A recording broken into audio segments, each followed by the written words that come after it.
पंतप्रधान, महाराष्ट्र सरकारनं जास्त आंदोलन न पाहता आज उपोषणाचा 4था दिवस आहे आणि खरंच मानवीय संवेदना नसणारं हे सरकार आहे का?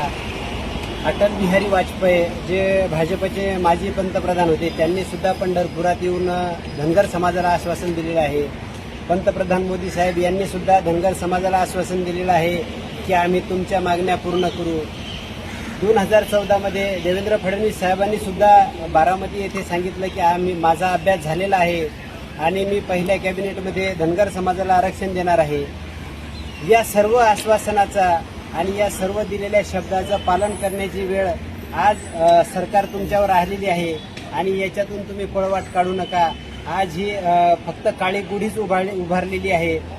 भविष्यात भाजपचं तोंड सुद्धा काळं होणार आहे हे तुम्ही लक्षात ठेवा. हाच अहंकार आज 70 वर्ष राज्य केलेल्या काँग्रेसला सुद्धा झालेला होता की आमचा दगड पण निवडून येईल. पण 2014 मध्ये धनगर समाजानं भूमिका घेतली आणि त्या काँग्रेसला मातीत घालण्याचं काम केलं. आज भाजप सरकार आणि महायुती सरकार तुम्ही भानावर या आणि धनगर समाजाचा अंत पाहू नका.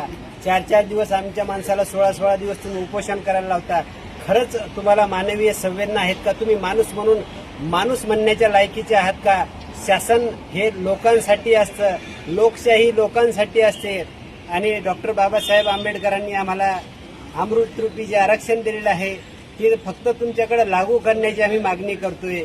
ही मागणी तुम्ही लवकरात लवकर सोडवायला पाहिजेत. आज 4था दिवस आहे. या महाराष्ट्रातील धनगर समाजाच्या भावना ह्या तीव्र आहेत आणि त्या तीव्र भावनेचा सामना तुम्हाला भविष्यात करावा लागणार आहे हे मात्र विसरू नका. हा माझा तुम्हाला धमकी वजा इशारा समजा.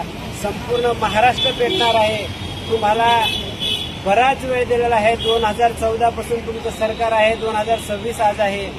साहेब तुमचा अभ्यास तर 2014च्या पहिलेच झाला होता. आज 2026 आलेला आहे तरी तुमचा अभ्यास कुठं अडकला?